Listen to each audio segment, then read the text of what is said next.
Salut, aujourd'hui on va s'intéresser à une autre superstition, répandre par faute d'inattention la salière sur la table, qui est un geste certes malencontreux mais qui n'annonce rien de bon. Il faut savoir qu'on le retrouve dans de nombreuses civilisations, grecques, arabes, hébreux et romaines. Le sel symbolise l'hospitalité et l'amitié.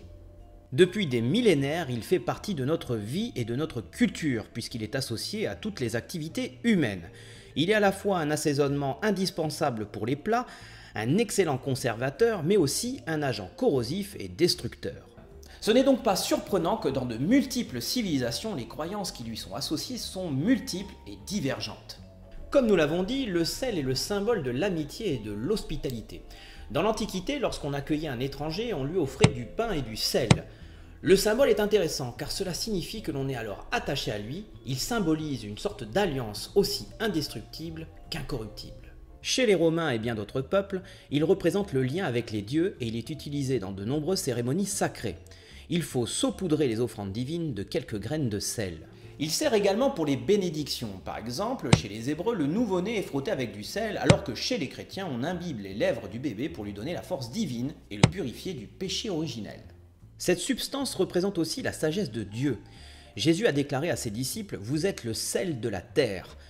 Autrement dit, ils sont l'image visible de l'alliance entre Dieu et le monde. D'ailleurs, l'apôtre Marc nous rapporte également qu'il est utile d'avoir du sel en soi, en gros de ne pas se laisser corrompre.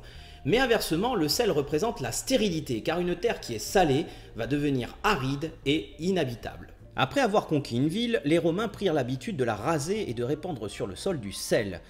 Cet espace était donc voué à la désolation et qu'aucune cité ne devait être édifiée à cet endroit.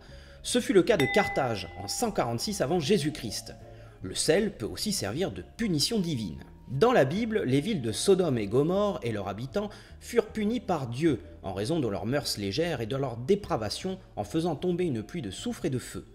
Le neveu d'Abraham fut averti de ce déluge par deux anges. Lui et sa famille devaient partir sans se retourner.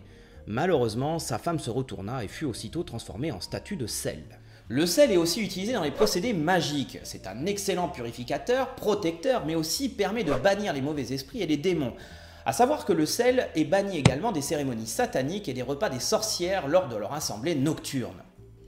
Maintenant que tu comprends pourquoi le sel est un symbole fort, pourquoi ne faut-il pas renverser la salière ? Cette superstition nous viendrait de Judas qui, lors du dernier repas avec le Christ et ses disciples, aurait malencontreusement renversé le sel. Que faire pour conjurer le sort si cela venait à t'arriver ?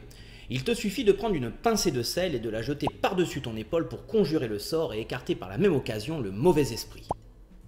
C'est là-dessus que je t'abandonne, n'hésite pas à liker, commenter, t'abonner et je te dis à la prochaine fois.